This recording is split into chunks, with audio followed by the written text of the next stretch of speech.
Hello મિત્રો, આજના આપણા ફર્સ્ટ વ્લોગની અંદર આપનું હાર્દિક સ્વાગત છે મિત્રો।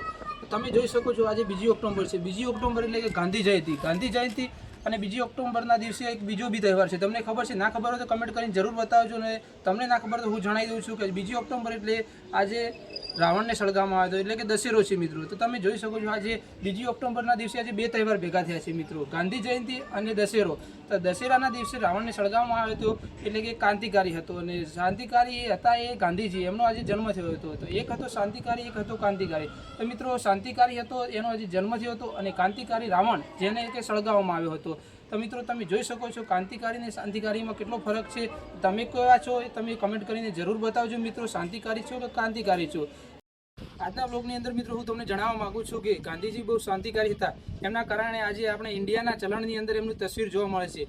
અને સાઈડમાં બીજું ઉદાહરણ લઈ લઈએ કે મિત્રો રાવણ બહુ ક્રાંતિકારી હતો, બહુ અભિમાની હતો, બહુ એનું અભિમાન હતું। તો જેના કારણે મિત્રો આજે દશેરાના દિવસે એનું પુતળું બનાવીને સળગાવવામાં આવે છે। તો મિત્રો તમે જોઈ શકો છો શાંતિકારી અને ક્રાંતિકારીના અંદર કેટલો ડિફરન્ટ છે। તો તમારે કયા પ્રકારના બનવું છે તે શાંતિકારી ક્રાંતિકારી, તો તમે આ ઉદાહરણ પ્રમાણે તમે ભણી શકો છો મિત્રો કે જે શાંતિકારી હોય કેટલું ચાલે છે અને ક્રાંતિકારી હોય કેવું ચાલે છે।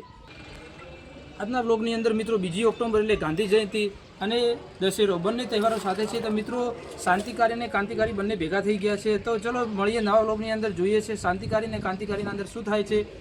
મળીએ નેક્સ્ટ પાર્ટ।